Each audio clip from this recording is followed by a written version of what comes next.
Again, 3rd of July. Gonna start this video off with Gandalf. Say hi, Gandalf. Meow. That's one of my babies.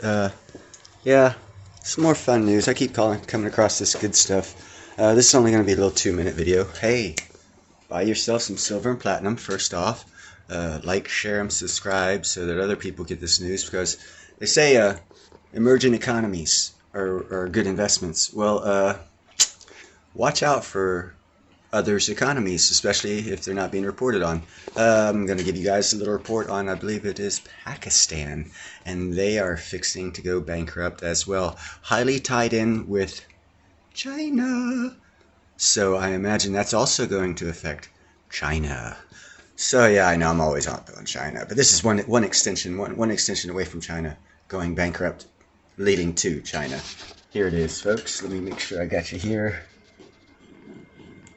Is facing a dire future. Despite several attempts to get access to IMF, the bailout package, no positive response has emerged from the world financial body as the financial meltdown continues to worsen.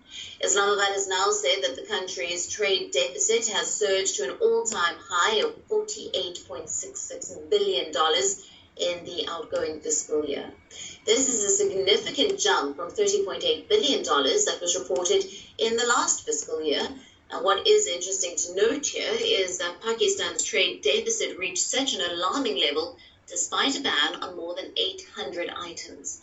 Pakistani government in May brought in an emergency action banning the import of hundreds of non-essential luxury items. The move was part of the government's emergency economic plan. Now, the coalition government's battle against a bloated trade gap has failed to produce the desired result of reducing the effects of the financial crisis. The trade gap has mainly widened due to nearly double increase in imports compared to exports. It also was fueled due to the highest ever increase in oil prices and commodities in the international market. Now, mainly because of the global supply chain disruption due to the ongoing war in Ukraine. The outgoing fiscal year's trade deficit has crossed the $37 billion figure of 2017 to 2019. Now, this mostly led by the imports related to the China-Pakistan economic corridor. China-Pakistan import bill increased 43.45% to $80.51 billion during 2021 to 2022. This was up from $56.12 billion. Anyhow, for all you people who are saying, oh, China's got this economic corridor, they're going to Africa, they're going to take over everybody. Well, all of their partners are going bankrupt, so, you know, I'm not a businessman like Nobody's Special Finance. He's into the finance thing, financial prepper. He's into the finance thing, economic ninja. You know, they're into it. Liberty and Finance, Gold and Silver Pros, Arcadia Economics. They're all into finance. I'm not. I'm just a fool iron worker who's been unemployed for too long.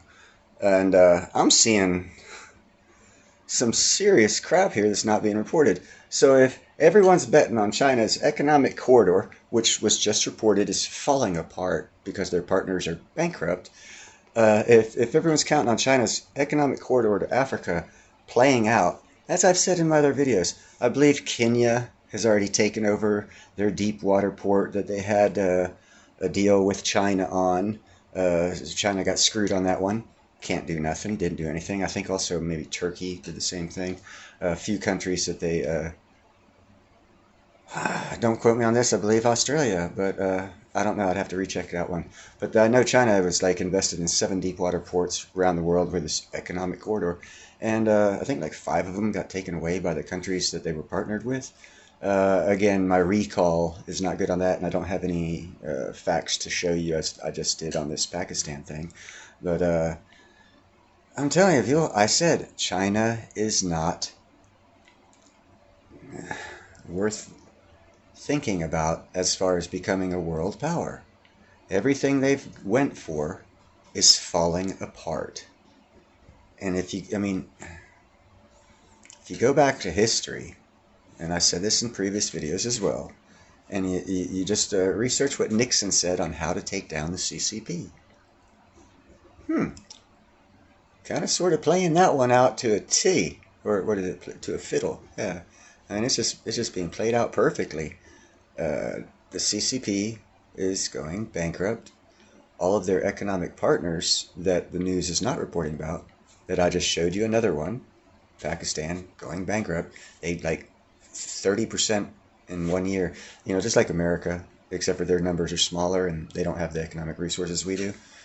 So be careful of any investments in China. Again, I'm 100% against the yuan, not because of digital. I mean, we've got to go digital. I mean, in a couple 100,000 years, we might, have a space station out there where people want to get paid.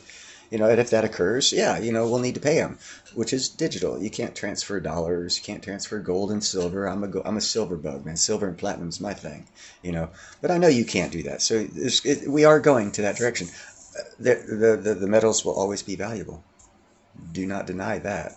And this digital thing, it's like a new arena. Like when I didn't build, I was part of building Charlotte Panthers Stadium back in 95, 94.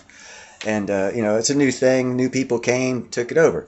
Well, the digital money system with the world economic scenario going on with every country, decoupling from the unity of one world government, going more nationalism, they're going to be exploring a lot of different digital. So anytime you get a new game in town, it usually doesn't hang out. Not saying it's going away.